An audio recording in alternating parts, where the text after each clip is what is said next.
ओम नमो भगवते वासुदेवाय। आइए दोस्तों, अब हम मोक्षदा एकादशी की कथा को सुनते हैं। महाराज युधिष्ठिर ने कहा, हे भगवान, आप तीनों लोगों के स्वामी हो, सबको सुख देने वाले और जगत के पिता हो। मैं आपको नमस्कार करता हूँ।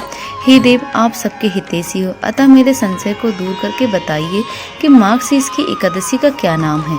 उस दिन भगवान विष्णु की पूजा किस तरह की जाती है, कृपया करके मुझे बताइए। भगवान श्री कृष्ण कहने लगे कि धर्मराज, तुमने बड़ा ही उत्तम प्रश्न किया है। इसके सुनने से तुम्हारा यह संसार में फैलेगा।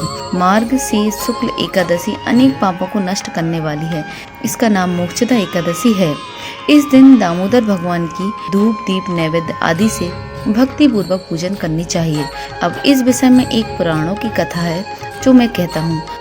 गोकुल नाम के नगर में बैखानस नाम का एक राजा राज्य करता था। उसके राज्य में चारों वेदों के ज्ञाता ब्राह्मण रहते थे। वह राजा अपनी प्रजा का पुत्र पालन करता था। एक बार रात्रि में राजा ने एक स्वप्न देखा कि उसके पिता नरक में हैं। उसे बड़ा ही आश्चर्य हुआ।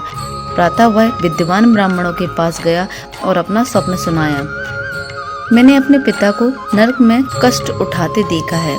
उन्होंने मुझसे कहा है कि हे पुत्र, मैं नरक में पड़ा हूँ। जब से मैंने ये वचन सुने हैं तब से मैं बहुत ही बेचैन हूँ। चित्त में बड़ी अशांति हो रही है। मुझे इस राज्य, धन, पुत्र, स्त्री, घोड़े आदि का कुछ भी सुख प्रतीत नहीं हो रहा है। उस पुत्र का जीवन व्यर्थ है जो अपने माता पिता का उद्धार ना कर सके। ब्राह्मण देवता ने कहा, हे राजन, यहाँ पास ही भूत भविष्य वर्तमान के ज्ञाता पर्वत ऋषि का आश्रम है। आपकी समस्या का हल वह जरूर करेंगे। ऐसा सुनकर राजा मुनि के आश्रम पर गया। उस आश्रम में अनेक शांतचित्त योगी और मुनि तपस्या कर रहे थे। उसी जगह पर्वत मुनि बैठे थे। राजा ने मुनि को साष्टांग दंडवत किया।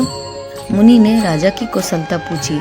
राजा ने कहा कि महाराज, आपकी कृपा से मेरे राज्य में सब कुशल है, लेकिन मेरे चित्त में अत्यंत अशांति होने लगी है। ऐसा सुनकर पर्वत मुनि ने आंखें बंद की और भूत विचारने लगे। फिर बोले, हे राजन, मैंने योग बल से तुम्हारे पिता के कुकर्मों को जान लिया है। उन्होंने पूर्व जन्म में कुमातुर होकर एक पत्नी को रति दी, किंतु सौत के कहने पर दूसरी पत्नी को ऋतुदान मांगने पर भी नहीं दिया। उसी पाप कर्म के कारण तुम्हारे पिता को नरक में जाना पड़ा।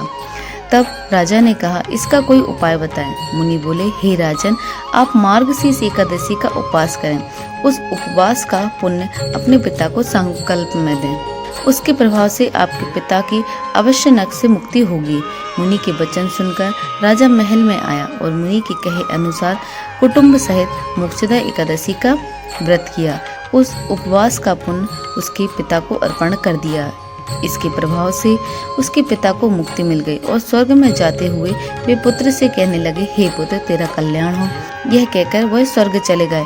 मार्गशीर्ष मास की शुक्ल पक्ष की मोक्षदा एकादशी का जो व्रत करते हैं उसके समस्त पाप नष्ट हो जाते हैं। इस व्रत से बढ़कर मोक्ष देने वाला कोई भी व्रत नहीं है। चिंतामणि के समान ही संपूर्ण कामनाओं को पूर्ण करने वाला है। बोलो राधे कृष्ण भगवान की जय। बोलो राधे राधे।